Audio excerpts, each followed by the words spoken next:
E Deus nos deu... Eu sou cirurgiã dentista, meu esposo é médico, e Deus nos chamou da nossa profissão para nós deixarmos tudo no ano 2000, 31 anos de profissão, e para nós deixarmos tudo e nos dedicarmos a uma obra que Ele tinha para as nossas vidas. E realmente nós colocamos sobre o altar tudo que tínhamos construído nesse tempo de profissão, financeiramente. Hoje nós não temos nada, nem carro, nem casa, nem dinheiro no banco, mas temos tudo, porque temos o Senhor e o centro da sua vontade. E o chamado de Deus para nós foi levantar torres de oração e de adoração no mundo. Despertar a igreja para orar, para preparar, estar preparada para a vinda de Jesus. Hoje nós já estamos nos 5 continentes, em 72 países. É um ministério, isso é um ministério Gideões, 24 horas diante do Senhor. Então, as mulheres orando durante o dia, se revezando na torre de oração por 1 hora, e os homens na madrugada à noite. Então, muitos dos irmãos que estão aí, ó, Francisco aí da Colômbia, estamos dando aí as boas-vindas, muitos irmãos que estarão entrando são chamados Gideões da oração ou da adoração. E nós temos buscado de Deus, estar trazendo a igreja para estar alinhada com a palavra de Deus, com a verdade das Escrituras, pregando o verdadeiro evangelho. E nós sabemos que algo que tem desviado muitos jovens cristãos nas universidades é exatamente o não estar alinhado com a Escritura, não compreender as verdades das Escrituras cientificamente, e então se perdem. Por isso, foi um grande achado estar com você, com o Dr. Marcos Eberlin, também já temos uma live marcada com ele, e é uma alegria muito grande. Em nome do Ministério Gideões, queremos te dar as boas-vindas e que o Espírito Santo te use nessa noite. Agora você se apresenta. Amém. Bom, primeiramente, eu também faço parte desse grupo que o Senhor Deus chamou para o louvor da glória dele. Amém. Eu me converti aos 10 anos de idade. Quando as pessoas me perguntam sobre a minha adolescência, foi na igreja o tempo todo, né? Mas as minhas lutas começaram, assim, mais no finalzinho da minha adolescência, comecinho da mocidade, lutas que eu digo assim, a influência evolucionista. E eu abracei o evolucionismo, e a maneira como eu gerenciava evolucionismo e a Bíblia era mais ou menos assim. Os dois não batem, mas quando chegar no céu, Deus vai resolver esse problema. Deus bondosamente resolveu o problema aqui, antes de chegar lá no céu. Amém. Então, por muitos anos eu fui evolucionista, daí deixei o evolucionismo, vim para o criacionismo. E eu digo às pessoas, isso não foi por uma questão religiosa, foi por uma questão científica. Então eu me formei em física, sou físico, atualmente eu estou trabalhando para uma empresa aqui nos Estados Unidos, montando um laboratório de espectrometria. Tenho tido a oportunidade de continuar falando e apresentando o criacionismo, principalmente o criacionismo científico, mostrando que a ciência devidamente estabelecida e a Bíblia corretamente interpretada nunca entram em contradição. Eu não uso a ciência para provar a Bíblia. Isso eu procuro deixar sempre claro. O que eu tenho dito é que, se você examinar a ciência cuidadosamente, você irá perceber que ela fala exatamente aquilo que a Bíblia fala. As duas estão falando a mesma coisa. Então, não é uma tentando provar a outra. É simplesmente uma questão de ver o óbvio. Então, isso é um pouquinho. Eu tenho já gasto esses últimos quase 30 anos nessa área da física e também com uma boa parte disso daí com o criacionismo. Então, isso é um pouquinho do Adalto. Que bom.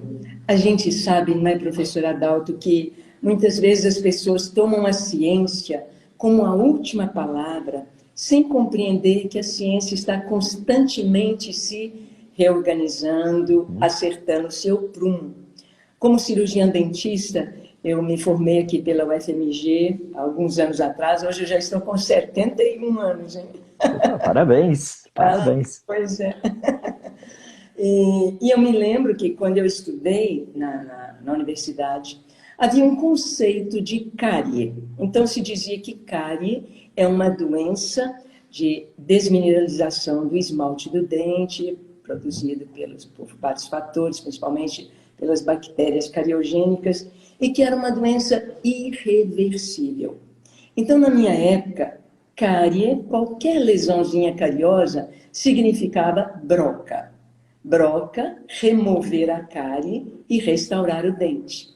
Então se começou a questionar, Será que é irreversível? Na minha época, vários professores começaram, então, com muitos estudos, por exemplo, o Brasil está na vanguarda na odontologia no mundo. O Brasil é a primeira nação a tratar de bebês, dentistas tratando de bebês. Eu me lembro de paciente chegar para mim no consultório e falar, doutora Ângela, meus dentes são muito amarelos, não tem uma tintazinha para pintar os meus dentes de branco? Não tinha. Na minha época, um implante era um sonho. Havia osteomielite, havia muitos riscos. E então a ciência começou a procurar, a questionar estes conceitos. Não existe, não tem. Eu falava para minha paciente, ai que pena, não tem. Mas hoje já tem. Hoje o conceito foi mudado. Então, eu creio que gostaria que você falasse um pouco sobre isso, dentro do criacionismo e da teoria da evolução. Por que a gente precisa questionar? Olha, Ângela, o que você acabou de citar é muito importante. As pessoas precisam entender que a ciência não é a verdade. Ciência é uma busca pela verdade. Então, nós estamos constantemente indo atrás. E o ponto para mim que me deixa um pouco desanimado, deixa eu colocar isso dentro de um contexto, tá? Desanimado, é que os cientistas é que deveriam ser as pessoas que mais deveriam batalhar por esse conhecimento. Ou seja, falar, ó, pessoal, nós estamos à busca da verdade. Entende? Isso aqui não é a verdade. Tem algumas coisas que são, sem dúvida. Algumas verdades científicas que nós já descobrimos, né? Nós chamamos isso de leis da física, ou leis científicas, ou leis da natureza, e também conhecemos processos naturais. Que são os processos que ocorrem na natureza, nas suas muitas variedades e formas e tudo mais. Mas existem outras coisas que as pessoas têm um pouco de dificuldade de entender o que é teoria e o que é lei científica. Tá?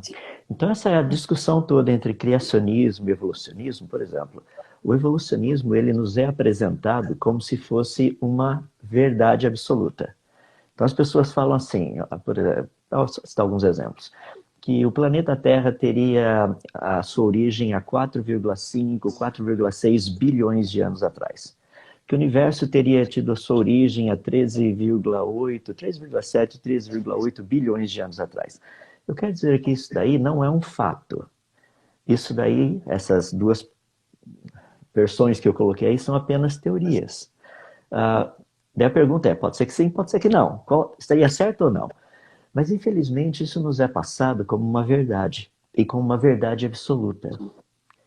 Então, essa é a dificuldade maior que nós enfrentamos hoje. A ciência ganhou um papel que, na verdade, assim, ganhou uma autoridade que, na verdade, ela não tem. Deixa eu só dar mais um exemplo, que é um exemplo bem prático. Afinal de contas, qual a definição de vacina? Eu tomei vacina para certas coisas quando era garoto, nunca mais precisei tomar. Não teve que dar dose. Paralisia infantil, importante. Não é? Pois é, não precisei tomar dose de reforço. Sim. Não precisei tomar 2, 3, 4 doses. Afinal de contas, o que é vacina, então? Percebe? Nós estamos nos debatendo. Não, você já foi vacinado? Eu pergunto para as pessoas, o que você quer dizer por ser vacinado? Ou seja, o que é a vacina? Percebe? Existem tantas coisas dentro do nosso contexto que algumas, embora estando bem estabelecidas, como o conceito de vacina. Antes do Covid, não tinha essa questão dessa maluquice, entre aspas, que se chama de vacina. Por favor, não estou entrando na questão se vacina ou não se vacine, não é isso. O mérito da questão é o seguinte, o que é vacina? Então, quando nós olhamos para esse aspecto, Até antes do Covid, ninguém tinha dúvida que é vacina. Depois do Covid, esses últimos 2, 3 anos, nós estamos tendo que nos perguntar, afinal de contas, o que está sendo produzido é vacina? Ou nós vamos ter que mudar o conceito ou a definição do que é vacina? Percebe? Então, isso tem implicações diretas dentro do contexto de criacionismo e evolucionismo. Só mais uma coisinha aí para deixar bem claro. Quando nós tratamos do criacionismo, muitas pessoas falam assim, não, mas criacionismo é coisa da religião. Existe o criacionismo religioso, é verdade. E, inclusive, tem o chamado criacionismo bíblico. Mas tem um outro criacionismo, que é o criacionismo científico. Esse, ele baseia-se totalmente nos processos naturais e nas leis da natureza. Ele não procura dizer quem criou. Ele só consegue dizer se teria sido criado ou se teria surgido espontaneamente. Esse é o limite. O que passa disso não é mais ciência. Daí você vai entrar na filosofia, outros campos. Tá? Então, é muito importante nós entendermos nesse universo todo de coisas aí, primeiro, o que realmente é verdade científica, ou seja, as leis naturais, os processos naturais, essas definições que nós temos que mudam ao longo do tempo, e entender, inclusive, quando nós tratamos de um tema como esse, qual tema, ou seja, qual vertente nós vamos tratar. Nós vamos tratar do criacionismo científico, do religioso ou do bíblico. É mais ou menos por aí. Isso. E algo que eu tenho percebido, professor Adalto, é o seguinte, existe, você falou aí sobre a ciência hoje, existe um interesse por trás de toda essa, de se manter a ciência avalizando, dando aval para a teoria da evolução, dando aval para o acaso criar todas as coisas, dando aval para dizer Deus não existe. Então, se Deus não existe, se tudo é obra do acaso, então comamos e bebamos que amanhã morreremos, então não vou prestar contas a ninguém, não tenho temor de Deus. E aí uma coisa vai puxando a outra e a sociedade vai se deteriorando, como nos dias antes do dilúvio. Eu gosto muito quando você fala sobre o dilúvio, mostrando que antes do dilúvio o homem era capaz, inteligente, tecnológico, mas ele foi caminhando para uma degradação muito grande, porque a palavra diz que Caim saiu da presença do Senhor. E quando as pessoas saem da presença do Senhor, para onde elas vão? Para as trevas, não é? Elas não vão ficar sozinhas, ou é a luz, ou é as trevas. Concordo. Então, a gente percebe hoje que há um interesse para manter os nossos jovens, para trazer as nossas crianças e até mesmo os nossos professores cristãos, nossos cientistas cristãos, assim quase que tapados para o questionamento, para a razão, porque a verdadeira ciência ela vai olhar a questão da razão, das evidências, né? E como você várias vezes já disse em outras ocasiões, acaba sendo a teoria da evolução acaba sendo um dogma, acaba sendo uma religião que leva as pessoas. Hoje a gente vê que todas as áreas da sociedade humana foram afetadas por essa teoria da evolução, não é? Até a moda, até a arte, até os comportamentos, a família, não é?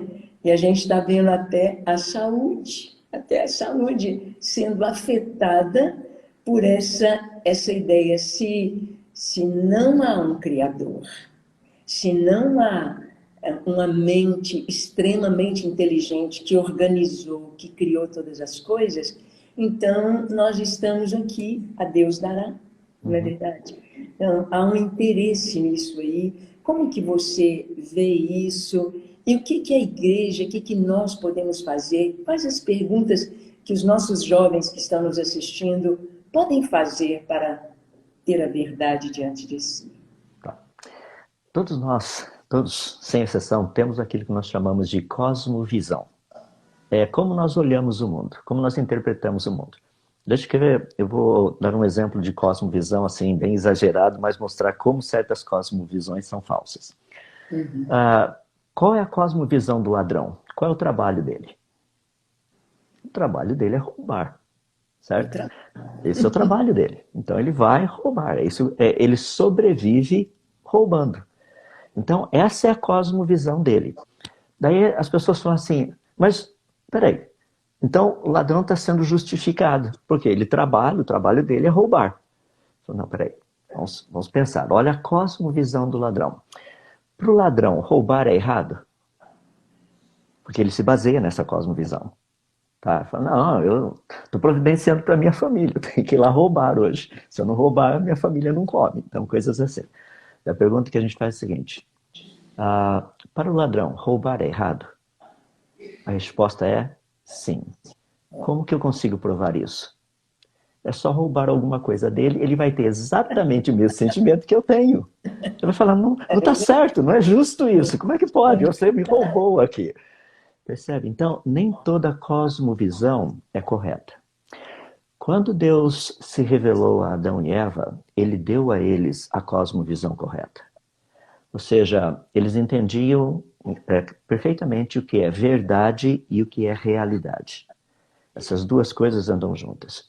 O problema é que, com o passar do tempo, à medida que nós nos afastamos de Deus, à medida que o ser humano abandonou o Senhor Deus, agora nós não temos mais um referencial do que é verdade e do que é realidade. Nós estamos tentando fazer isso. Então, por exemplo, vamos pegar a ideia de Deus. Eu vou pensar agora assim de forma geral. Tá? Eu sou cristão, mas, por favor, estou falando de uma forma geral.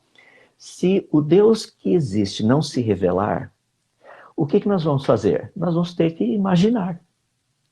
Daí eu vou imaginar o Deus A, o Deus B, o Deus C, e daí a lista vai. É por isso que nós temos tantos deuses no planeta. Por quê? Esses são frutos da imaginação humana. Você pode perceber que um Deus permite certas coisas, o outro não permite, mas existe algo uma característica muito interessante entre todos os deuses, menos o Deus verdadeiro. Você percebeu que todos os deuses eles não se incomodam de compartilhar os seus adoradores? Você pode ser desse Deus, daquele outro Deus, está tudo bem. Contanto que você faça suas ofertas, faça seus negócios, está tudo ótimo. Mas quando você olha para o Deus da Bíblia, ele diz assim, só ao Senhor teu Deus adorarás, e só a Ele darás culto. Sabe, então, de repente, você desmonta toda uma estrutura e fala assim, mas como? Esse Deus seu aí, ele quer ser o único? Não, não é que ele quer ser o único, ele é o único.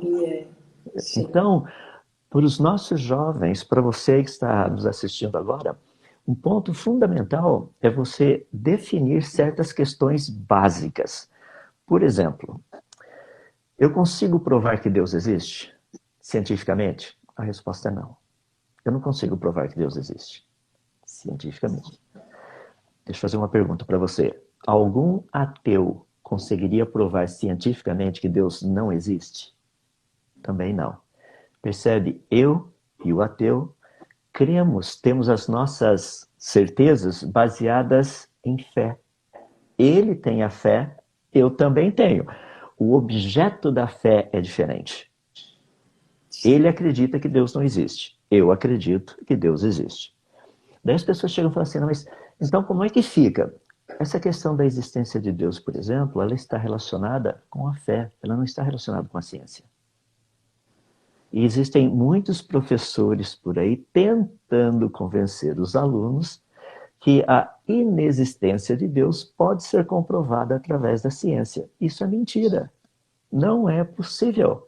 Não sei quantos de vocês se lembram quando, acho que foi Yuri Gagarin, o primeiro astronauta russo, né, em órbita e tudo mais, ele disse, olha, eu não vi a Deus. Primeiro a pergunta é, o que você está esperando ver? Se Deus aparecesse, o que você conseguiria identificar? Ah, olha aqui, isso aqui é Deus. Qual seria a diferença entre Deus e um ET? Percebe? São essas perguntas que precisam ser feitas. Então, meu conselho a você que está nos ouvindo, certas coisas precisam ser bem definidas.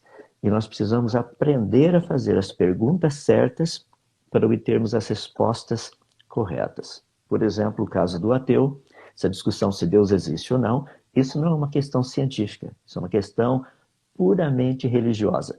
Então, se teu professor falar assim, olha, a ciência já provou que Deus não existe, rapaz, no intervalo, vai conversar com o seu professor, pergunta para ele, o senhor poderia me dar as evidências, por gentileza? Ou seja, quais seriam elas? Tá? Não precisa fazer discussão na sala de aula, porque isso aí não leva a lugar nenhum, você vai perder. Sabe? O professor vai querer te esmagar, os teus colegas ali assim vão achar que é excelente. Mas, no fundo, não tem como. Então, é fundamental nós entendermos, quando nós olhamos para questões, sabermos fazer as perguntas corretas e, só para finalizar o pensamento, levar essas coisas todas até as últimas consequências. Por exemplo, se a evolução aconteceu, todos nós teríamos vindo de um ser unicelular, certo? E esse ser unicelular teria produzido toda a variedade que existe de vida biológica que nós temos aqui no nosso planeta. Isso significa uma quantidade absurda de codificação genética, significa uma quantidade absurda de ambientes diferenciados onde essas formas de vida teriam que existir. A pergunta, para mim, a pergunta que eu faço é uma pergunta bem simples. Isso acontece ou não? A pergunta é científica. As pessoas falam, não, mas se você olhar o pescoço da girafa, isso aí não tem nada a ver. A girafa tem pescoço comprido porque tem informação genética lá, que inclusive coloca umas válvulas no pescoço da girafa para ela não ficar zonza, porque o pescoço é muito grande e a pressão é muito grande também. Então tem um monte de coisa lá que não tem nada a ver essas coisas. Então é muito importante nós fazermos essas perguntas corretas. O problema com a evolução, só para concluir, desculpe, só para concluir, o problema maior com a evolução é que é proibido fazer perguntas. Pois é, pois é. E uma coisa interessante, a palavra de Deus nos mostra um resumo bem resumido, mas escrito de uma maneira fabulosa, no capítulo 1 de Gênesis, um relato da criação do mundo. Mas houve um momento que Deus parou de criar.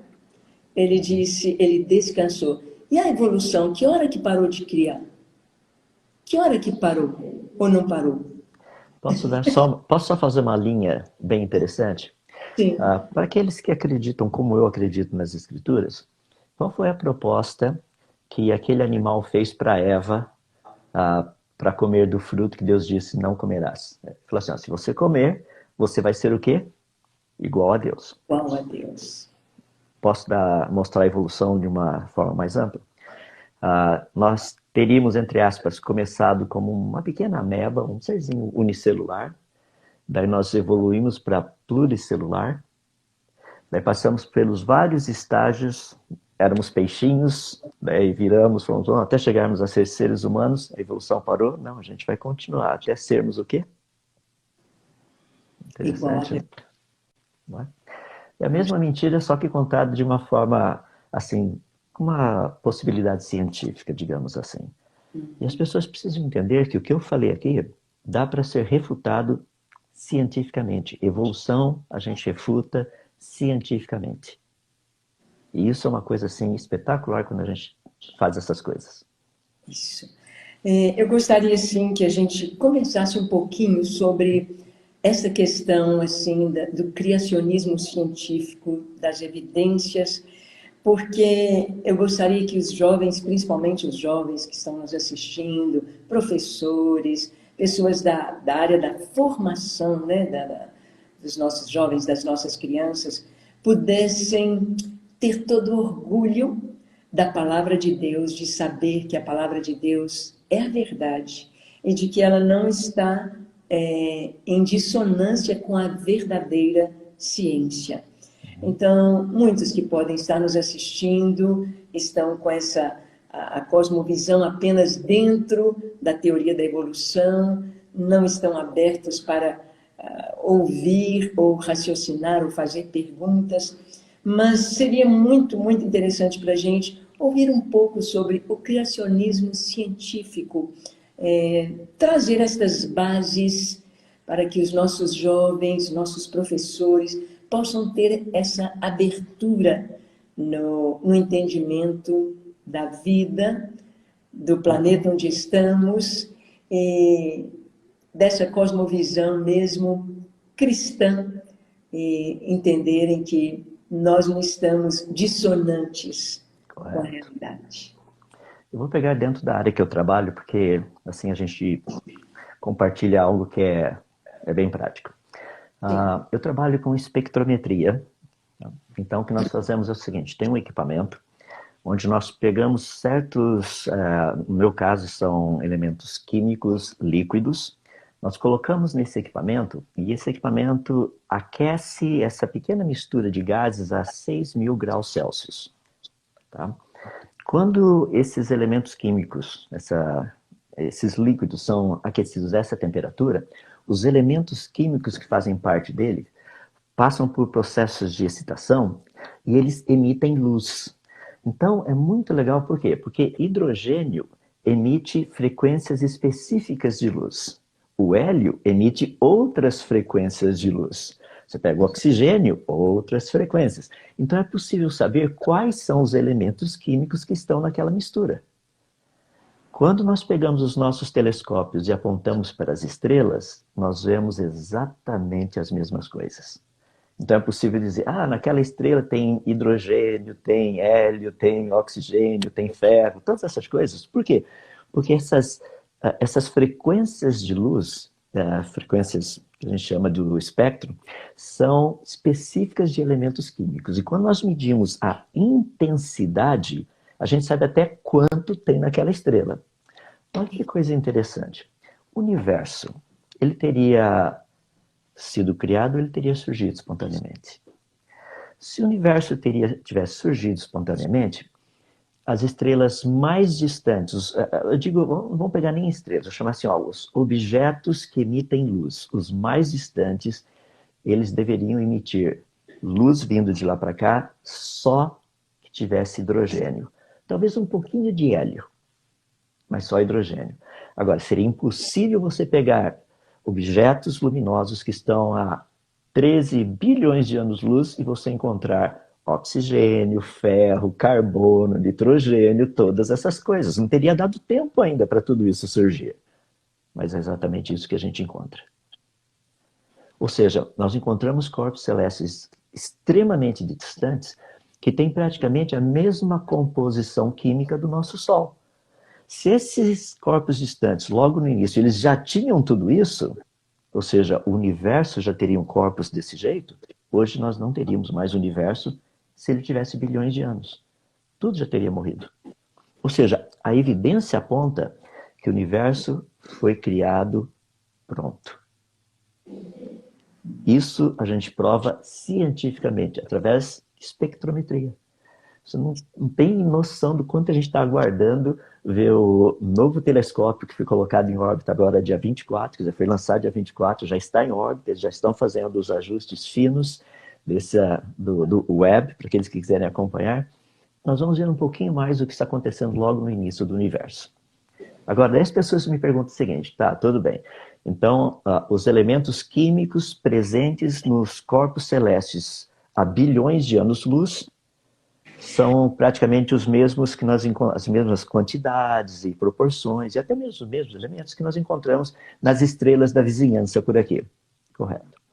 Isso significa que o universo teria vindo à existência pronto. As pessoas me perguntam o seguinte, peraí, mas se está a bilhões de anos-luz, então teria demorado bilhões de anos para chegar aqui, certo?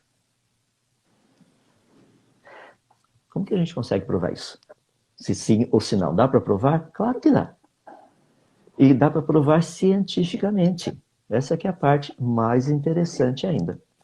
E o raciocínio não é muito complexo, eu vou procurar colocar de uma forma bem simples.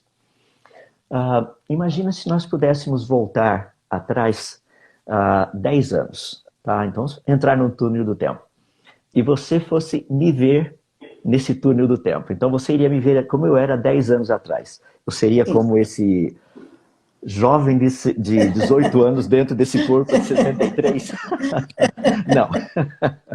Ou seja, você iria me ver quando literalmente eu tinha 53 anos. E se nós voltássemos 20 anos atrás? Daí você iria me ver como eu teria nos meus 40, com 43 anos. E assim por diante. Ou seja, quanto mais você for para o passado, mais você deveria me ver o quê? Jovem. Mais jovem. A mesma coisa com o universo.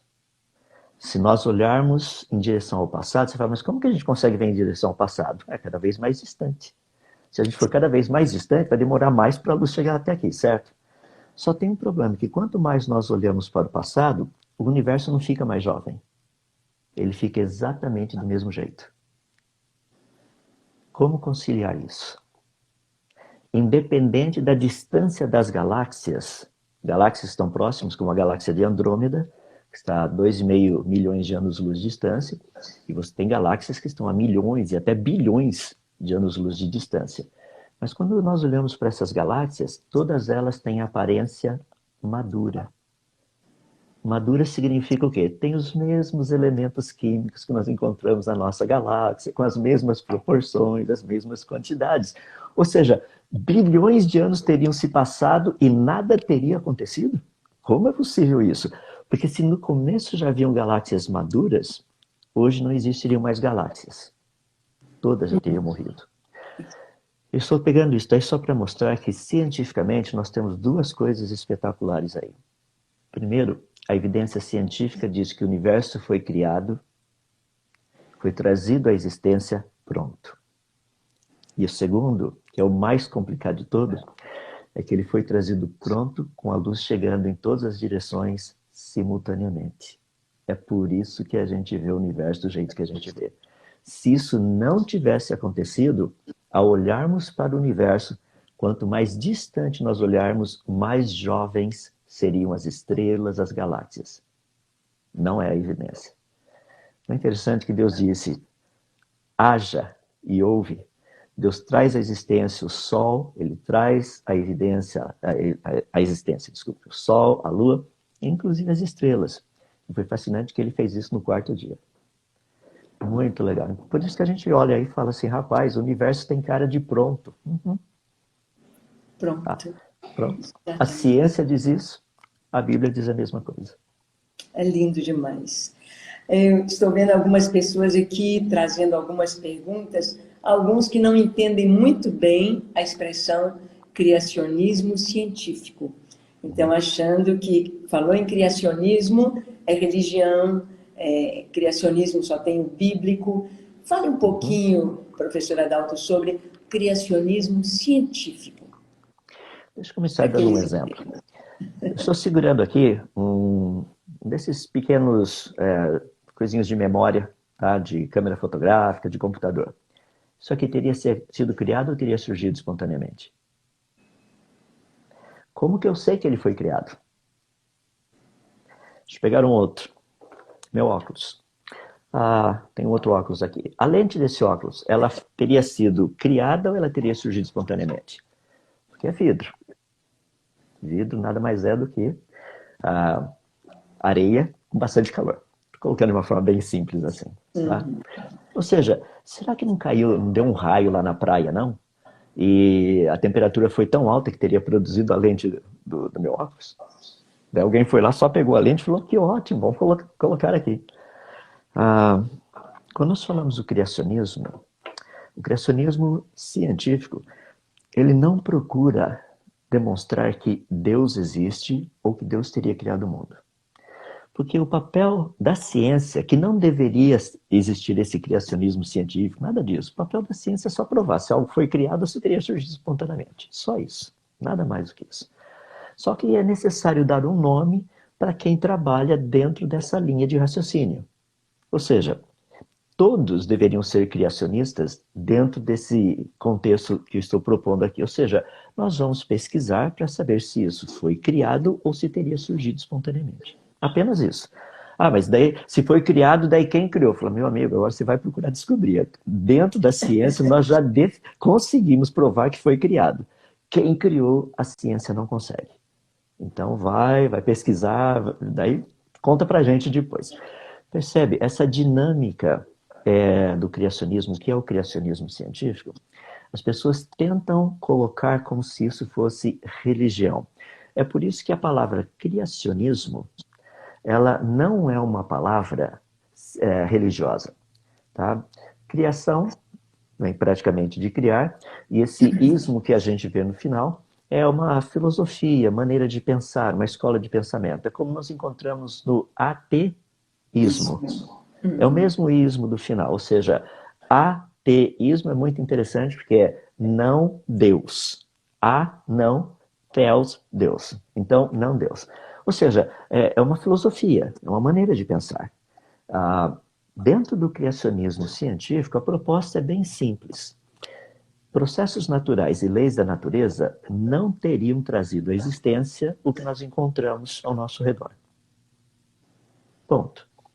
Basta uma pessoa, qualquer cientista, de qualquer laboratório, de qualquer lugar desse planeta, provar que isso não é verdade, o criacionismo científico acabou. Ou seja, processos naturais e leis da natureza trazem à existência a complexidade que nós encontramos? Trazem à existência o que nós vemos ao nosso redor? Deixa eu dar um exemplo bem prático. Se você comprar, o pessoal que está nos ouvindo, se você comprar um tênis novinho hoje e começar a usar o seu tênis, tá? O que vai acontecer com ele? Ele vai ficar mais novo ou mais velho? Mais velho, claro. Mais velho. A resposta é óbvia. Pergunta científica. Por quê? E a resposta é bem clara. Segundo a lei da termodinâmica, a lei da entropia. Ou seja, todo sistema fechado, com o passar do tempo, literalmente, a entropia toma conta do negócio, as coisas param de funcionar, quebram e tudo mais. Essa é uma lei espetacular. Eu disse sistemas fechados, eu estou dando uma cutucadinha aí, porque o universo é um sistema fechado. Então é bem legal, estou trabalhando com o universo todo. Tá? Então não tem como escapar. Inclusive, sistemas abertos são entrópicos também. O planeta Terra é um sistema aberto, recebe energia do Sol, um monte de coisa. Meu tênis continua desgastando, meu carro fica velho e eu vou morrer também. Ou seja, todas essas coisas acontecem. Percebe? A segunda lei da termodinâmica é uma lei impressionante, porque ela é a única lei que mostra em que direção o tempo vai, e ela mostra que todas as coisas teriam que ir do organizado para o desorganizado. Se no universo ainda existe alguma organização, é porque no passado ele teria sido mais organizado. Para o pessoal que está aí nos ouvindo, faz um teste. A gente está no comecinho do ano. Você talvez tenha ganho, sei lá, um tênis, alguma coisa assim. Tira uma foto do seu tênis novo agora. Daqui no final do mês, tira de novo. No final de março, outra vez. Mas vai usando o tênis, tá? No final de abril, de novo. No final de maio, junho, julho. Vai até o final do ano, vai tirando fotos. Daí depois você coloca as suas fotos na sequência cronológica que elas foram tiradas e você terá uma demonstração do que é a segunda lei da termodinâmica. Pergunta. Se eu pegasse o teu tênis hoje, eu deveria assumir no passado ele teria sido pior ou melhor? Baseado no conhecimento científico. A resposta é óbvia. No passado ele teria sido melhor. Se olharmos para o universo, no passado ele teria sido melhor ou pior? A segunda lei da termodinâmica é a mesma. Não é interessante que se você olhar, no fundo, nós vamos ter que concordar que para que o universo ainda tenha a funcionalidade e o grau de funcionalidade que ele possui, no início teria ter sido algo mais ou menos assim. E viu Deus que era bom. Sim. Senão nós não estaríamos aqui agora. Verdade, verdade. Tudo Deus fez perfeito e formoso a seu tempo. Isso é muito, muito lindo, muito maravilhoso. E nós sabemos isso, que é tão importante que nossos jovens também saibam que a questão do criacionismo científico não é uma coisa de hoje, de agora. Muitos têm a ideia de que os cientistas, os bons cientistas, eram todos ateus ou não criam em Deus. Você podia falar um pouquinho sobre isso, professora Adalto, sobre os grandes cientistas, os grandes cooperadores da ciência na humanidade? A gente falando aí da geração espontânea, Louis Pasteur já havia eliminado essa possibilidade. Então, é muito importante que nossos jovens pensem. Eles precisam pensar. Sim. Posso deixar uma lição de casa? Sim. Eu não deixo de ser professor, eu gosto de dar lição de casa. Muito bom. Muito bom. A lição de casa é a seguinte. Pegue todos os ganhadores de prêmio Nobel, desde o primeiro até hoje, e desses procure ver quantos foram cristãos. Eu só vou dar uma dica para você já ficar um pouquinho animado. Mais de 70% eram cristãos. Prêmios Nobel. Prêmio Nobel. Nós não estamos falando de coisinha pequena, tá? Prêmio Nobel. Faça uma pesquisa, procure ver quantos. Você vai ficar impressionado da quantidade desses homens e mulheres que receberam o prêmio Nobel que acreditavam em Deus. Simplesmente acreditavam em Deus. Tá? Eu falei cristãos, eu peço desculpas, não cristãos, mas pessoas que acreditam em Deus, geral. Tá? Porque eu vi muitos judeus, muitos sim. que criam em Deus. Eu disse errado, deixa eu voltar aqui, porque senão o dado não está correto e precisa estar correto. Ou seja, desses quantos aceitavam a existência de Deus. É impressionante. E algo maravilhoso que eu creio que nós precisamos estimular os nossos jovens hoje é estudarem, serem cientistas. Já pensou que lindo um prêmio Nobel do Brasil? Cientistas brasileiros investigando, estudando, pesquisando, nossos jovens, mas é preciso ser perseverante, é preciso ter garra, é preciso ir avante, porque, infelizmente, o nosso ensino tem estado muito comprometido e bem abaixo em exigência do que era anos atrás, né? Eu, por exemplo, às vezes comento que eu tive toda a minha formação em escolas públicas, grupo escolar, depois no colégio municipal, depois na UFMG, mas aos 10 anos de idade eu tinha aula de inglês, francês e latim na escola pública. E com 2 anos de francês, eu aprendi, porque os professores nos orientavam e a gente decorava as lições. Então, eu sei de cor cantar o hino nacional da França, a Marselhesa. Eu sei cantar todinho de cor as suas estrofes e sei a tradução. As lições a gente decorava e sabia as traduções. Geografia, você sabia todas as capitais das nações do mundo, dos países do mundo, os acidentes geográficos. E hoje os meninos têm muita informação, mas pouco conhecimento. Eles não se aprofundam para conhecer, têm as informações e ficam satisfeitos. Hoje eles não sabem fazer uma conta de cabeça, fazer um cálculo. Isso é importante. E para se destacar e para entrar em pesquisas, é preciso dedicação, é preciso realmente buscar, aprender e buscar o conhecimento. O que você acha desse desafio para os nossos jovens, professora Dai? Olha, deixa-me começar falando primeiro para aqueles que são cristãos. Você encontra algum versículo na Bíblia que Deus disse o seguinte: quanto mais ignorante você for, mais honra você vai trazer para mim? Não, pelo contrário, não existe. Deus nos chama para sermos sábios. Deus nos chama não para sermos influencers, mas para sermos testemunhas. Sim. Para nós podermos falar para as pessoas aquilo que nós temos visto e ouvido, em todas as áreas. O meu trabalho, por exemplo, nessa área da ciência, é um trabalho... Eu amo fazer o que eu faço. Principalmente porque é a oportunidade que eu tenho de mostrar para as pessoas, depois do trabalho feito, depois de tudo certo, onde a credibilidade foi estabelecida, eu tenho um grande prazer de falar assim: eu acredito na Bíblia. Mas depois que a credibilidade está lá. Porque quando as pessoas não te conhecem, você já começa falando do Evangelho, né, etc., coisa e tal, as pessoas olham para você e falam: o cara é meio maluco. Deixa eles terem certeza do grau de conhecimento. Estabelece primeiro quem você é, o teu conhecimento. Eu quero colocar algo assim que é um desafio. Pessoas chegam para mim e falam assim: Jesus é 10, não é? Eu falo: sem dúvida, ele é 10. Posso fazer uma pergunta para você? Qual a tua média na escola? Porque se Jesus é 10 e você é 7, rapaz, precisa melhorar. Verdade. Precisa melhorar. Entende? Porque nós estamos aqui para representar quem ele é.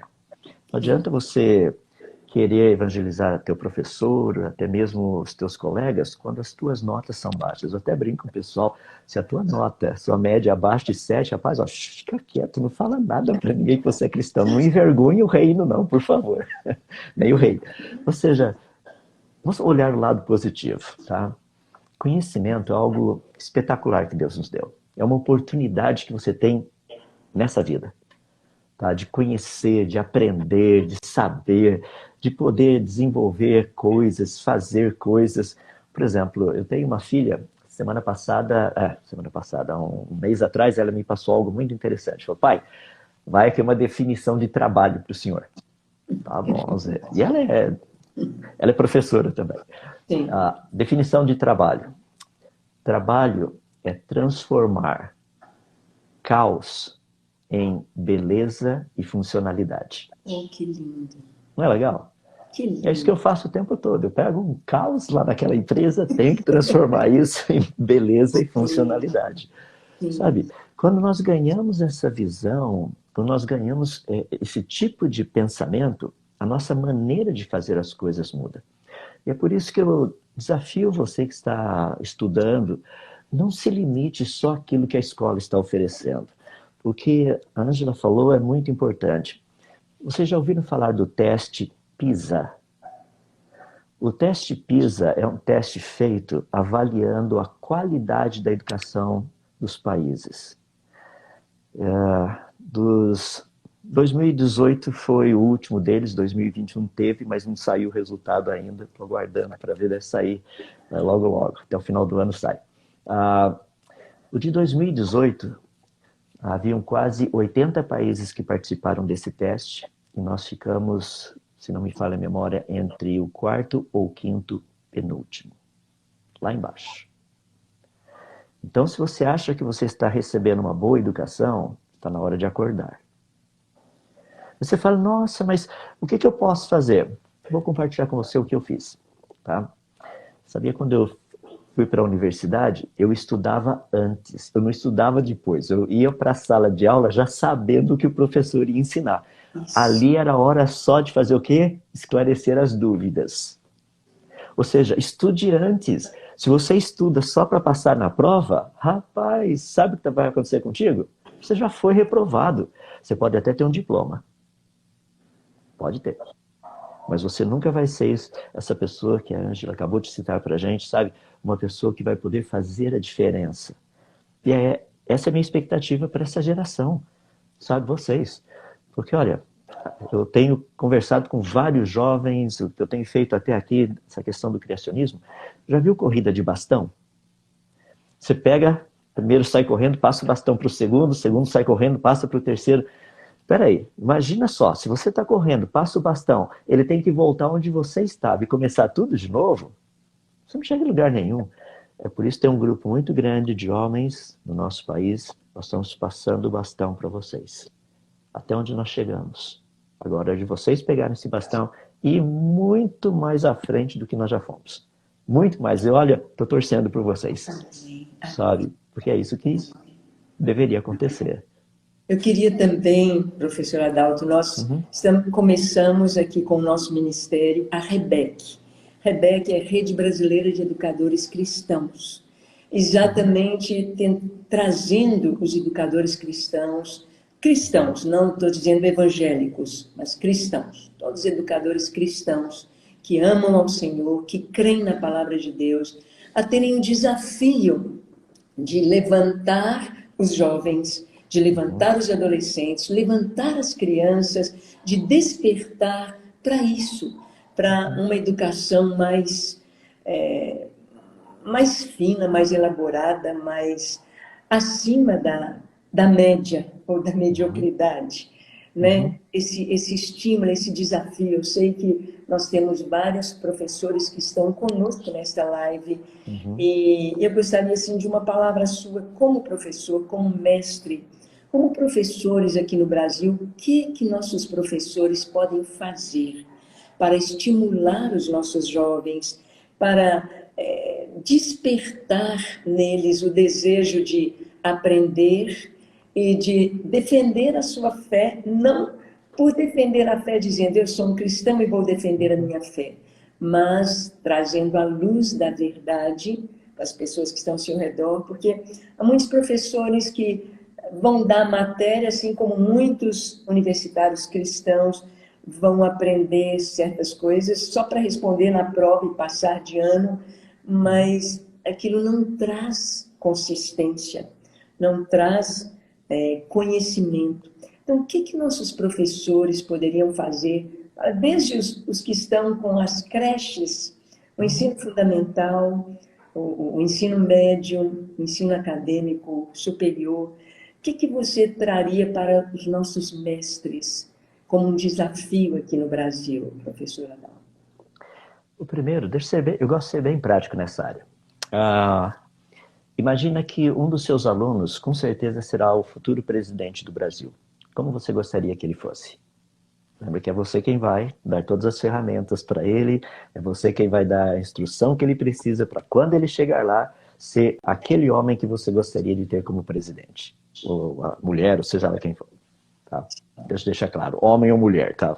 Hoje em dia a gente não pode dizer mais seja lá o que for. Mas de qualquer forma. Esse é o primeiro passo. O segundo que eu gostaria de deixar que é o seguinte. Nós estamos ensinando para transformar vidas ou não? Porque se nós estamos ensinando só por ensinar, eu posso dizer para você, vai para casa e faz outra coisa. Se você está ensinando só porque você tem que pagar suas contas e tudo mais, mesma coisa. Você fala, não, mas eu preciso pagar a conta. Eu sei, eu também. Mas nós fazemos com qual propósito que nós fazemos? Se nós podemos ensinar para transformar vidas, daí a história fica diferente. Deixa eu colocar de forma bem prática. Quem precisa aprender é o aluno, não é o professor. Portanto, não diga para o aluno que cai na prova. É ele quem tem que aprender. É ele quem tem que saber. Uma coisa que é muito importante, isso aí eu ouvi um grande mestre, Dr. Howard Hendricks, ele foi um professor do Dallas Theological Seminary, o seminário de Dallas aqui nos Estados Unidos, muito bom. Ele dizia o seguinte, um professor medíocre, ele lê a matéria. Isso é o que ele faz. Um professor que não é medíocre, mas está lá embaixo também, ele coloca na lousa a matéria. Um bom professor dá exemplos da matéria. Agora, um professor excepcional, ele inspira os alunos a conhecer a matéria. Que lindo! Entende? Rapaz, vamos fazer com que os nossos alunos não vejam a hora de chegar à próxima aula. Não o contrário. Sabe, eu tive um professor desse jeito de estatística. Isso foi na universidade. Aula dele, segunda-feira, 8 horas da manhã. Ninguém faltava. Ninguém. Ele era muito bom. A gente queria aprender. Mas faça isso. Tem vários conselhos. Por exemplo, pense no seu aluno como um motor do carro. Tá? No motor do carro tem um negocinho chamado motor de partida. Aquele que você liga e faz... tá? A tua função é só ativar o motor de partida. Depois ele vai. Eu sei que tem aluno que tem que pegar no tranco. É verdade. Então a gente faz ele pegar no tranco também, não tem problema. Mas percebe, não é função do professor ficar ali... Deixa eu colocar de uma forma bem simples, tá? Nós não estamos ali para cuidar do aluno. No sentido assim, sabe? Ele precisa passar. Não, nós estamos ali para dar a ele uma informação e ensiná-lo a como usar aquela informação. E para mim essa é a parte mais importante, como isso falta no Brasil. As pessoas chegam para mim e falam assim, mas você não tem noção do que é ensinar aqui no Brasil sem os recursos. Eu sei, mas quer ver? Deixa eu dar um exemplo. Você já fez a experiência do feijãozinho, né? Todo mundo já fez essa experiência do feijãozinho. Vamos fazer uma experiência do feijãozinho muito legal? Pega papel celofane verde, azul, amarelo, vermelho e transparente. Tá? Pegue 5 copinhos, coloca o algodãozinho, coloca o feijãozinho lá dentro. Só que na tampa coloca o celofane. Pergunta, em qual dos 5 o feijãozinho vai crescer mais rápido? Você não precisa ter $1 milhão para fazer essa experiência. É verdade. Entende? É verdade. Eu dei aula na universidade aqui nos Estados Unidos, em Clemson, e os meus alunos tinham que construir pontes com palitos de sorvete. Tinham que colar. Isso não custa caro. A gente fazia, isso é quando a gente estudava a parte de estática. Quando nós estudávamos a parte de cinemática, eles tinham que construir um carrinho usando uma ratoeira. Oh. Isso não custa caro. Sabe? Então, custa fosfato. E tem tanta coisa na internet disponível hoje. Dá uma olhadinha lá, só rapidinho. Não precisa pegar coisa mirabolante, não. Pensa o seguinte, como que eu posso exemplificar isso que eu gostaria que eles soubessem? Só isso. Só isso. Então, pessoal, lembra que essas são pessoas preciosas que Deus tem colocado na vida da gente. Entende? O que você puder fazer para ajudá-las nesse sentido. Não faça por eles. Não faça por eles. Só mais um exemplo rapidinho. Quando eu dei aula, as pessoas... logo no comecinho eu já dizia o seguinte, ó, 2 coisinhas que eu quero que vocês façam. A primeira delas, eu quero dizer para vocês, se você me perguntar o que cai na prova, eu já te dou 0. Então, não faça essa pergunta, tá? O que cai na prova. A segunda, como vocês estão aqui na universidade, eu queria fazer algo para mostrar para vocês o quão importante é o que vocês vão aprender, tá? Então, por favor, tire uma folha de papel. Eles já começaram a me olhar e falar assim, é prova? Eu falei, é. Mas o senhor não ensinou nada? Eu falei, exatamente, eu só quero saber o que você sabe, o que você aprendeu até aqui. Então, vamos começar por aí. Dizia para ele o seguinte, ó, eu vou dar para vocês o seguinte, você vai usar apenas o número 4, tá? E você vai usar 4 números 4. E você vai misturar esses 4 com as 4 operações, soma, subtração, multiplicação e divisão, e você vai montar esses 4 com as operações de tal forma que os resultados dessas suas misturas vão ser os números 0, 1, 2, 3, 4, 5, 6, 7, 8, 9, 10. Deixa eu exemplificar para vocês, quer ver?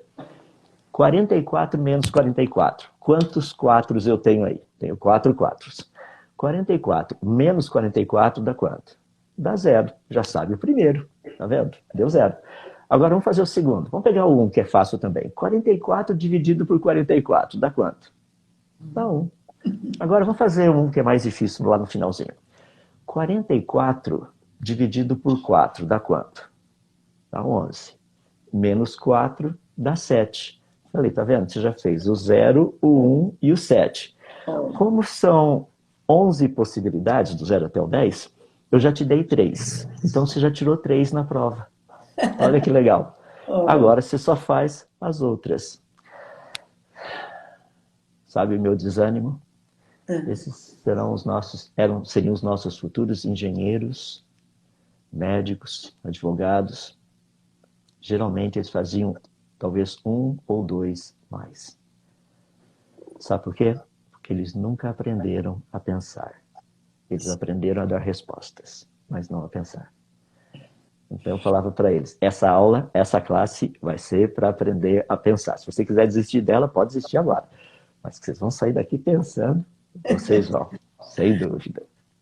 E é tão interessante nós olharmos na palavra de Deus, o nosso mestre por excelência, Jesus. Jesus, ele não dava as respostas prontas. Jesus fazia, principalmente aqueles que eram estudiosos da Bíblia, do Antigo Testamento, eles faziam pensar. Pensar para dar as respostas. E quando Jesus dava uma resposta como dai a César o que é de César e a Deus o que é de Deus, eles ficavam tão maravilhados que eles não tinham como prosseguir naqueles testes com Jesus. Então nós temos, professora Dalton, algo muito importante, nós temos um mestre por excelência com cada professor e com cada aluno, que é o Espírito Santo. Então, até pensar matemática, biologia, física, química, o Espírito Santo é o Criador, ele é sábio. Então, ele nos ensina. Posso compartilhar uma experiência rapidinha nisso? Sim. Eu estava terminando o meu mestrado e, para concluir a parte teórica, eu tinha algo que nós chamamos de integral dupla. Quem já estudou um pouquinho de integração, cálculo diferencial, o cálculo de forma geral, tá? Então eu tinha uma diferencial dupla para finalizar. E lá na universidade tinha o prédio onde eu estudei, o prédio da biblioteca onde eu estudei, tinham vários andares. Um andar era só da física, o outro andar era da química, tinha um da matemática, o outro era da engenharia. Então, para descansar, tá, eu estava quebrando a cabeça lá e na segunda-feira eu teria que entregar aquilo, já era praticamente sexta-feira. Eu teria que entregar pronto, já tinha tentado tudo que eu sabia, mas lembra, mestrado, o professor não vai te dizer o que fazer. É teu problema isso daí. O filho é teu, cuida dele, então vai lá e dá um jeito. Verdade. Então, o que eu fiz? Para descansar um pouco na sexta-feira, eu fui lá no departamento de química, quer dizer, na biblioteca de química, tá? E para descansar, eu peguei aleatoriamente um livro, que foi uma publicação científica lá da década de 20, por aí, e comecei de trás para frente porque eu não queria ler. Eu só queria deixar virar as páginas aqui assim. Mas antes de tudo isso ter acontecido, eu fui como aquele servo de Abraão que tinha pedido no coração, falando, Senhor, me ajuda. Eu cheguei nos meus limites. Meu conhecimento matemático não está me levando a lugar nenhum. E foi fascinante porque naquela tarde, folheando um desses negócios, virando algumas páginas, de repente eu olhei e falei, rapaz, isso aqui é quase igual o que eu tenho lá, meu problema. Dei uma olhadinha e falei assim, não era igual, tá? Não é uma questão de copiar, mas se eu usar a mesma técnica, então eu tive que aprender a técnica. Se eu usar essa mesma técnica, será que eu consigo resolver aquela diferencial dupla? A resposta foi sim. Tem um Deus que sabe onde está o material para te ajudar, para te socorrer. E ele faz isso. Ou seja, Deus não chegou e me deu a equação pronta, tá? Eu tive que estudar a técnica, passei o resto da sexta-feira estudando, sábado mais um pouco. Só uma coisinha, pessoal. Achou o fio da meada. Achei o fio da meada. Só uma coisinha, pessoal. Durante todos os anos que eu estudei, tem um dia que é do Senhor. Esse a gente não precisa estudar. Faça tudo nos outros 6. Tá? Então no domingo eu ia para a igreja, era dia de cultuar o Senhor e tudo mais. Só um exemplo rapidinho aí que aconteceu uma vez.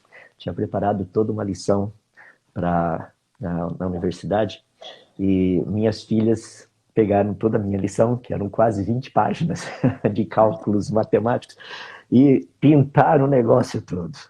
Foi todo colorido e tudo mais. Bom, isso era sábado, né? Eu fiquei naquela, vou ter que passar limpo. Falei, não, amanhã é dia do Senhor. Fui para a escola, no outro dia, na segunda-feira de manhã, tinha que entregar o material. Então, Deus me deu graça e misericórdia, porque eu cheguei para o meu professor e falei o seguinte, o senhor se incomodaria de só, assim, dar nota só na parte da matemática, nos desenhos não precisa não, porque a minha filha fez. Ele deu risada e tudo mais, falou, tá bom, só vou ver a matemática aqui. Pessoal, olha, Deus pede para que nós venhamos a honrá-lo, sabe? Honre a Ele. Sabe, domingo é o dia de você estar lá na igreja, cultuando ao Senhor Deus. Não é dia de estar estudando. Estuda no sábado, estuda na sexta-feira, estuda durante a semana. Sabe, domingo é dia da família dele estar junto. É isso que Deus quer. Sabe, muitas pessoas falam para mim, rapaz, mas você não sabe o quão difícil é a matéria. Deus sabe. Um Deus que pode mostrar para um cara que não sabe como resolver a equação diferencial, a integral dupla. E ele é capaz de ensinar, capaz de levar aonde está. Lembra que eu não fiquei parado. Tá? Eu não falei, Senhor, olha, estou aqui aguardando uma visão do Senhor, alguma coisa assim.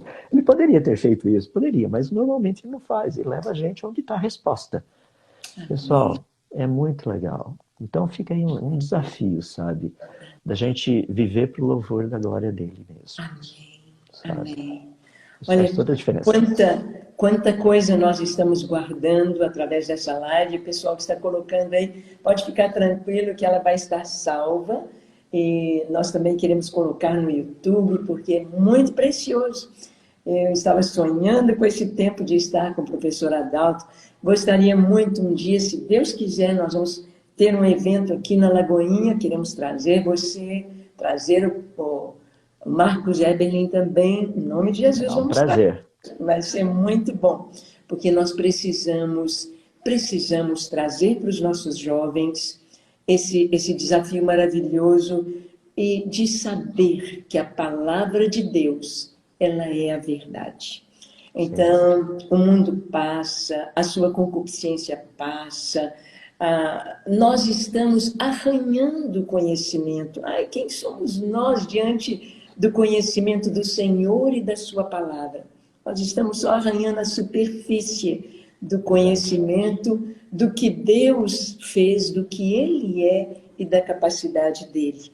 Então, é muito importante que nossos jovens, nossos professores, nossos cristãos, o povo de Deus cristão, que conhece a Jesus, entenda que o Senhor tem para nós não apenas a questão, vamos dizer assim, emocional, a questão relacional, mas também a questão intelectual. A palavra diz que Jesus crescia em estatura, fisicamente, se alimentando, fazendo exercícios e cuidando da saúde fisicamente. Ele crescia em sabedoria. Jesus ia como menino, como homem aqui, crescendo em sabedoria. Então, é muito importante que nossos jovens que aí estão cresçam em sabedoria. Como você disse, que os nossos professores, nossos mestres possam estimular o pensamento. Eu me lembro de ouvir, acho que foi numa live do Marcos Eberlin com você, ele falando sobre como ele teve interesse pela química, foi com os brinquedos de química. Os pais estimulando os filhos, tem brinquedos pedagógicos. Há pouco tempo aqui no nosso shopping, aqui em Belo Horizonte, teve uma programação lá, parece que era estimulando os nossos gênios, as crianças, não lembro bem o nome, mas eles fizeram algo para as crianças pensarem. Eu ia lá, falava, Paulo, olha, não tem ninguém, não tinha um menino lá, mas põe para esquiar, para brincar, bolinhas, etc. Está cheio de crianças. Eu fiquei triste de ver que as crianças não querem pensar. Lá em Israel, eles têm museus, parques temáticos para desenvolver o raciocínio. É tão importante que nossas crianças, os pais, façam isso e mostrem nas escrituras. Os professores, aqui a gente está falando de professores acadêmicos, mas também os nossos mestres na igreja, que possam estimular as nossas crianças a pensarem, a pesquisarem, não é, sobre as verdades bíblicas, que nós não temos medo de passar a Bíblia, de passar no crivo da ciência. Concordo. A ciência pode não passar no crivo da Bíblia, porque ainda está aprendendo, engatinhando, de acordo com a palavra de Deus. Mas a palavra de Deus é totalmente confiável. Sim. E nós precisamos que os nossos mestres, os líderes de criança, os líderes de adolescentes, os líderes dos jovens, façam nossos jovens pensarem, desenvolvam a intelectualidade dos nossos jovens, para que façam concursos bíblicos, concursos científicos, desafios, arte. Vamos pôr essa meninada para escrever crônica, poesia, vamos desenvolver as nossas capacidades, não é? Porque talvez nem todos vão ser físicos, químicos, matemáticos, biólogos, mas podem ser artistas, músicos e desenvolverem dando o seu melhor. Né? Sabe, Então, só um parênteses dentro disso, sim, eu fico assim encantado em ver o que a Reforma Protestante fez. sim, Você pega arte, você pega música, você pega arquitetura, você pega educação, você pega medicina, seja qual for a área, de repente o mundo deu um salto. sim. Saiu da Idade Média e de repente virou outra coisa, em questão de, assim, um século. Sim. Eu fico imaginando se talvez a gente não esteja precisando de uma outra reforma hoje em dia. Para a gente dar um outro salto. Verdade. Porque nós estamos investindo muito tempo, muita coisa, naquilo que não nos leva a lugar nenhum, sabe? E eu fico triste com isso, porque eu vejo assim, o nosso país, o Brasil, a possibilidade de tantas coisas acontecerem. Mas, por outro lado, eu vejo assim, como que a pressão e a opressão faz com que esse prazer de estudar, a alegria de fazer essas coisas, seja assim, meio que colocado de lado. É um trabalho. Mas eu comento com as pessoas, nós trabalhamos e servimos um grande Deus, sabe? E é nessa expectativa que eu continuo fazendo o que eu faço, Marcos e tantos outros. Uma pessoa, só rapidinho, uma pessoa perguntou o seguinte: o que você gostaria de ver no final de tudo isso? Assim, para ser bem sincero, Jesus só mandou ser testemunha. Eu não sou juiz, não sou advogado. Eu só estou aqui para dizer para esse povo que eu tenho visto e ouvido. O que o Senhor Jesus vai fazer com isso? Não sei. Entende? A eternidade vai contar. Lá na eternidade a gente vai ficar sabendo. Mas aqui fala assim, não, eu quero ver o criacionismo implantado nas universidades. Eu gostaria, mas não é para isso que eu faço o que eu faço. Ah, você não quer uma mudança radical de pensamento? Nossa, Maria, se isso acontecesse. Mas o que o Senhor Deus tem pedido de mim é algo bem simples. Sou testemunha. Vai e fala das coisas que você tem visto e ouvido. Isso. E ser também uma voz que clama no deserto. Sem dúvida. Endireitar os caminhos. Sem dúvida. Aplanar. Todo vale será aterrado, todo Sem monte, todo dúvida. outeiro serão abatidos, o que está torcido se endireitará. Então, nós aqui estamos com essa voz. E, professor, amei a gente estar junto, fiquei muito feliz.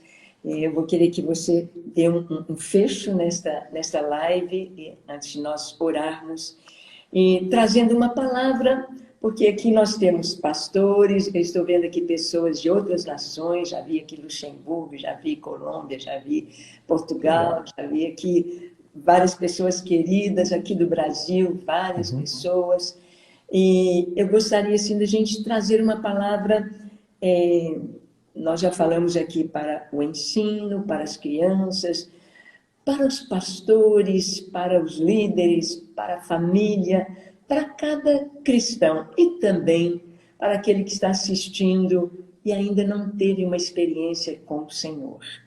Aquele que está nessa live e pensando, o que é isso?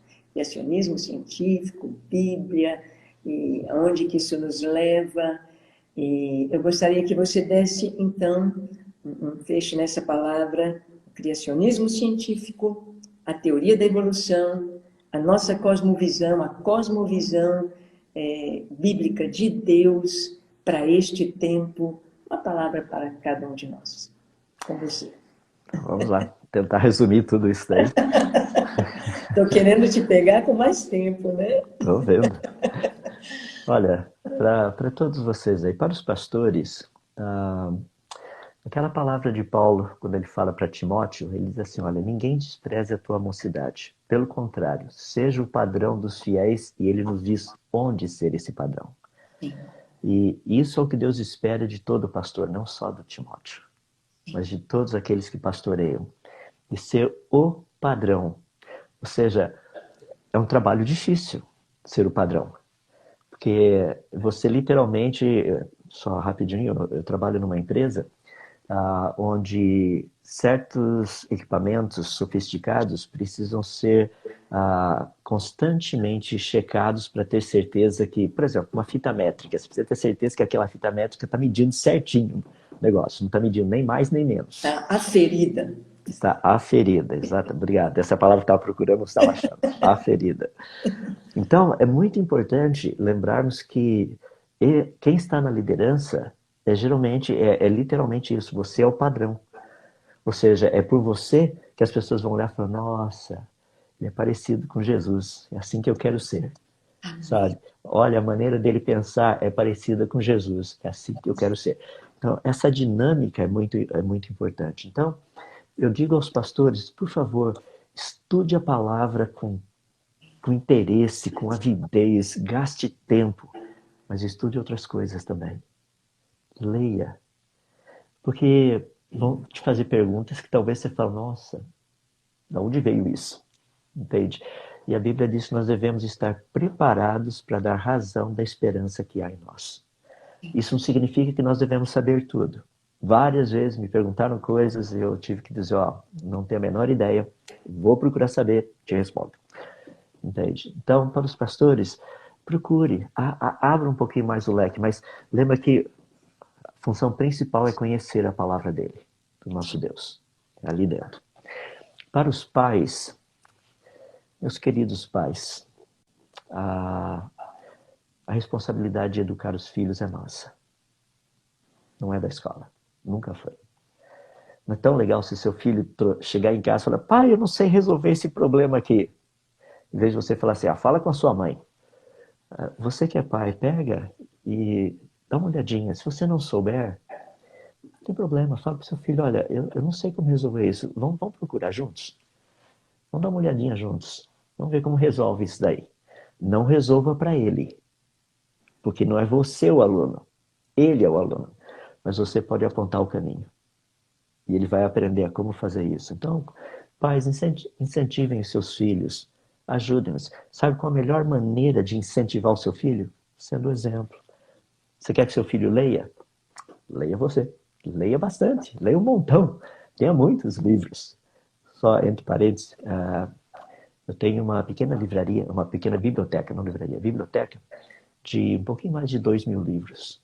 As pessoas falam, rapaz, e aí eu já li todos. É muito legal isso. Leia. Porque isso aí vai incentivar teus filhos, teu filho, tua filha a ler. Teu neto, tua neta. Eu tenho um netinho, uma netinha. Eles vêm para casa, tem a bibliotecazinha deles. A gente vai lá pegar os livros deles para ler, coisas desse jeito. Então, muita coisa legal, sabe? Para você que está olhando tudo isso aí, perguntando o seguinte, o que isso significa? Deixa eu fazer uma pergunta para você. Se eu pegasse uma maçã, ou melhor, rapaz, eu acabei de comer um morango desse tamanho agora, de pouco morango.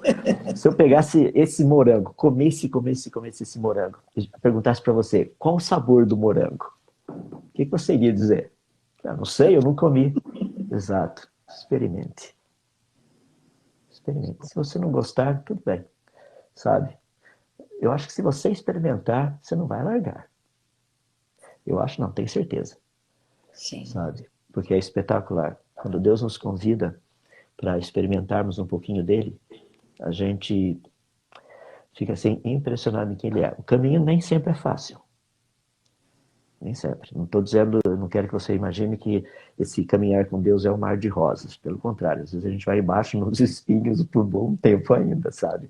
Mas é ali que Deus trabalha, não é? É ali que ele nos ajuda. Então, se você não sabe, experimenta. Entende? Eu li algo, por favor, não se sinta ofendido com isso. Mas aqui nos Estados Unidos tem umas frases que são espetaculares. Eu queria deixar para você essa que diz o seguinte: trabalhar com Deus é espetacular. O patrão é muito bom, ele é extremamente justo, nenhum dos planos dele jamais deu errado. Agora, a aposentadoria e os benefícios são do outro mundo. Literalmente. Então experimente, vai ser bem legal, tá? Olha, Ângela, muito obrigado pela oportunidade, tá? Pelo carinho, prazer de estar com vocês aí. Minha oração por todos vocês que ouviram, que estiveram aqui conosco, é ter certeza que existem coisas boas nesse mundo tão ruim, nesse mundo tão vazio, tão desorientado, que as pessoas nem sabem mais o que elas são agora, entende? É verdade. Nós precisamos ser esse exemplo, essa referência, isso cada um de nós. Sabendo, aqui na igreja, eu lembro de um hino que o coral cantava, achava muito linda a letra, dizendo assim, que fiéis possamos ser aos que nos seguem. Que sejamos fiéis àqueles que nos seguem.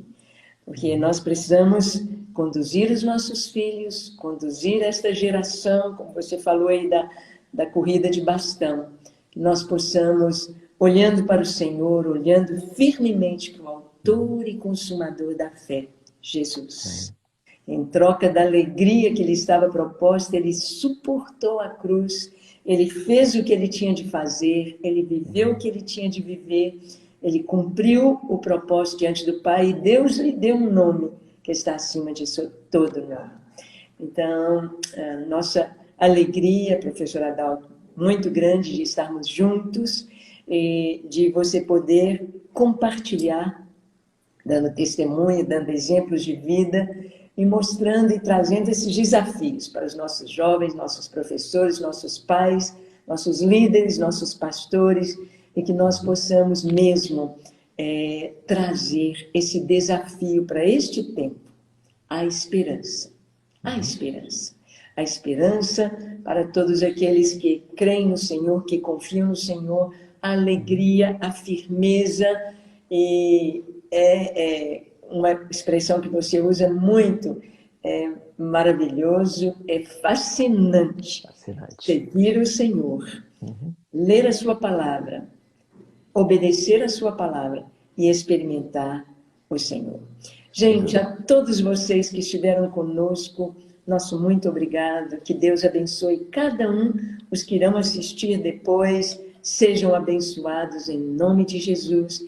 E você que tem dúvidas, você que às vezes fez muitas perguntas, a gente não andou respondendo as perguntas aqui ao vivo, mas talvez você tenha perguntas.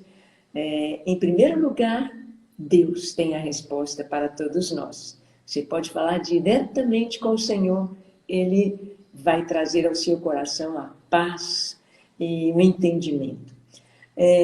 Professor Adalto tem livros, tem o seu canal, você poderia falar do canal, dos livros que você tem, para que aqueles que estão interessados, principalmente professores e líderes, devem conhecer este material. E está pesquisando, buscando, você que está aprendendo, busque ser o melhor, busque crescer no conhecimento, ser uma bênção, e você vai compreender e ver que não existe outro livro como a palavra de Deus neste planeta. Não existe um livro que tem a história do homem na sua origem, no seu presente, e que nos mostra o seu futuro. Então, apresente os seus livros e nós vamos orar em seguida, professor. Bem rapidinho, escrevi um livro chamado Como Tudo Começou.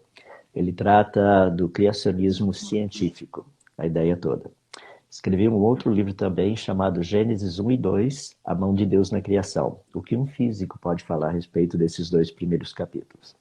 Tem um terceiro livro, um livrete, chamado A Igreja e o Criacionismo, onde eu trato os 3 tipos de criacionismos, fazendo a diferença deles. Também escrevi um livro sobre o dilúvio, tá? O dilúvio, falando especificamente do dilúvio em Gênesis, uma visão abrangente desse dilúvio, onde eu trato questões, por exemplo, tamanho da arca, como colocar toda a bicharada lá dentro, coisas assim. Tá? E as evidências científicas que nós temos a respeito de tudo isso. Tem um livro para crianças também, chamado O Livro da Triste História da Criação. É história, não história, tá? É com E. Ou seja, ele é todo em forma de rima, mostrando para as crianças, desde pequeno, o que é a evolução. E o canal tem um site, o site é universocriacionista.com.br, ali você encontra o material. Tem um canal no YouTube, que é o Adalto Lourenço, e tem os outros por aí, só procurar, você vai achar um monte deles. Amém, excelente. Recebe o nosso abraço, um abraço para a família querida, e os filhos, netinho, né? E se Deus quiser, nós vamos ter um dia, quem sabe este ano ainda, vamos ter um evento aqui em Belo Horizonte. Para a glória do Senhor, vai ser muito bom. E a todos vocês que estiveram conosco, que Deus abençoe cada um, e que o Espírito Santo traga as respostas. Vocês que são mestres, que Deus os capacite para cumprir todo o propósito nessa geração. Vocês que estão aprendendo, começando, vão entrar para a universidade, já estão cursando o ensino superior, que vocês possam ser sábios, possam ser racionais, possam questionar a ciência, buscar a verdade, que a verdade está aí disponível para todos nós. Amém? A todos vocês, muito obrigada, e nós vamos orar agradecendo a Deus por este tempo. Vou pedir a você, professor Adalto, para orar, agradecendo ao Senhor e colocando diante dele a vida de cada um que está assistindo ao vivo e aqueles que assistirão depois. Vamos orar. Pois não. Nosso querido Deus, nós só podemos render graças a Ti por quem o Senhor é. O Senhor é Deus, não há outro como o Senhor. Não há nenhum outro ser que nós possamos comparar contigo. Por isso nós te rendemos graças e bendizemos o Teu nome, porque foi do Teu agrado, foi do Teu prazer, que a Tua palavra fosse escrita e chegasse até nós. Amém. Para que por meio dela nós pudéssemos conhecer quem é o Senhor, conhecêssemos mais a Teu respeito, a nosso respeito, e a respeito da história do universo, da história desse planeta, onde nós encontramos tantas coisas fascinantes, a informação científica, inclusive, perfeitamente correta com aquilo que nós temos visto e descoberto. Não que ela não estivesse correta, mas é impressionante ver como a Tua palavra e a ciência bem estabelecida falam exatamente a mesma coisa. Amém. Ó Deus, eu peço as Tuas bênçãos na vida de todos esses que estiveram presentes aqui na live, também aqueles que vão ouvir depois. Que o Senhor possa usar todas essas coisas para o louvor da Tua própria glória. Que o Senhor possa fazer aquilo para o qual o Senhor tem propósito, possa esse material ser usado, não para nossa glória, mas para a Tua. Nós carecemos do Senhor o tempo todo. Precisamos das orações dos irmãos o tempo todo. Precisamos que pessoas estejam intercedendo por nós o tempo todo. E é isso que nós pedimos a Ti, que o Senhor continue a levantar intercessores. Amém. Gente que se lembra de orar. Amém. Por esses que estão ministrando, por esses que estão trabalhando. Eu me incluo especificamente nesse grupo aí também. O Senhor sabe o quanto que eu preciso da intercessão dos irmãos. Por isso eu peço a Ti, pela Tua graça, pela Tua misericórdia, que sejamos todos abençoados, sejamos literalmente intercessores, um orando pelo outro, como Tua palavra nos ensina. Muito obrigado por esse tempo juntos. Muito obrigado pela oportunidade tão agradável de falar da verdade. Falar a respeito do Senhor. Falar a respeito de quão grande é o Senhor e como o que o Senhor tem feito em nós e por nós. Amém. Muito obrigado. Ajuda-nos. O Senhor sabe o que cada um precisa. Portanto, nos colocamos humildemente diante do Senhor, reconhecendo que o Senhor pode fazer infinitamente mais do que tudo aquilo que nós podemos pedir ou até mesmo pensar. Mais uma vez, Senhor, recebe a nossa gratidão, recebe o nosso louvor e fazemos humildemente no nome de Jesus. Amém. Amém, amém, amém. Glória ao Senhor. Ao Senhor Amém. toda glória, todo louvor. E a todos vocês, Seja. a você, professor Adalto, nosso muito obrigado. E foi a primeira. Vamos encontrar mais vezes. Amém? Será um prazer. Amém. Deus abençoe vocês, então. Tchau, tchau. Até mais. Até.